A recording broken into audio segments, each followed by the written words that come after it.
Hello বন্ধুরা, চলে আসলাম বরবটির একটা রেসিপি নিয়ে। তোমরা অবশ্যই একদিন বানিয়ে এটা ট্রাই করতে পারো। খেতে কিন্তু খুবই ভালো লাগে। যারা বরবটি পছন্দ করো না তাদেরও ভালো লাগবে। তার জন্য আমি বরবটিগুলোকে কেটে নিয়েছি, ভালো করে ধুয়ে নিয়েছি। এরপর কড়াইতে একটু তেল দিয়ে বরবটিগুলোকে ভালো করে ভেজে নেব। তারপরে মশলাটা একটু রেডি করে নিই। এটা নিরামিষই বানাচ্ছি, তার জন্য পেঁয়াজ রসুন কিছু দেইনি। এক টুকরো আদা দিয়েছি, আর কাঁচা লঙ্কা দিয়েছি, পোস্ত দিয়েছি, চারমগজ দিয়ে পেস্টটাকে একটু ভিজিয়ে রেখে তারপরে মিক্সিতে বেটে নেব। এদিকে আমার বরবটিগুলো ভাজা হয়ে গেছে। আবারও কড়াইতে তেল গরম করে তাতে তেজপাতা, গোটা গরম মশলা দিয়ে তারপর যে পেস্টটা বানিয়ে রেখেছি ওই পেস্টটা দিয়ে দেবো। টমেটোও একটা পেস্ট করে রেখেছিলাম, সেটাও দিয়ে দিলাম।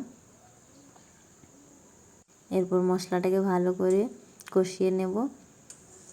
এরপর একে একে দিয়ে দেবো গুঁড়ো মশলা। হলুদ গুঁড়ো দিয়েছি, লঙ্কা গুঁড়ো দিয়েছি, আর একটু নুন দিয়েছি। যেহেতু আমি ভাজাতে নুন দিয়েছিলাম, তার জন্য তোমরা পরিমাণ মতো বুঝে নুনটা দিও। এরপর ভালো করে মশলাটা কষিয়ে নেব।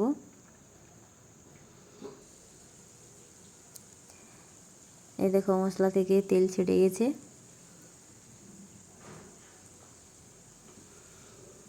যেহেতু কাজুটা দেওয়া আছে তার জন্য মশলাটা লেগে যেতে পারে, তোমরা কন্টিনিউ নাড়তে থাকো।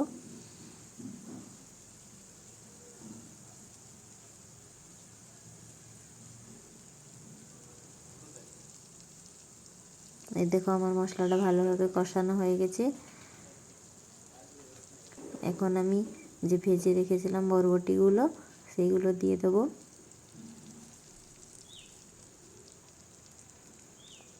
এরপর বরবটি ভাজাগুলো দিয়ে আমি আর একটু কষিয়ে নেব।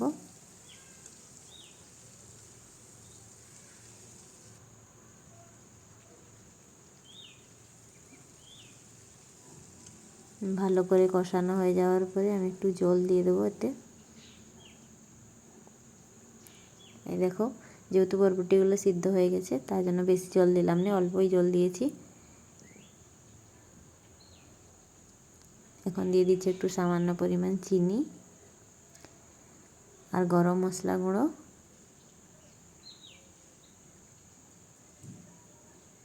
আর 1 চামচ ঘি।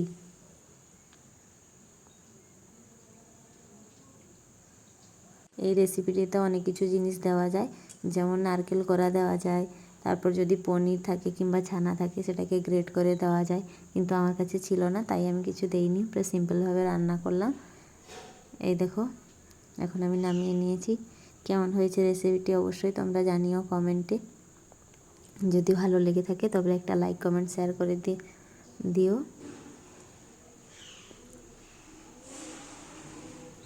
টাটা, দেখা হচ্ছে পরে একটা ভিডিওতে।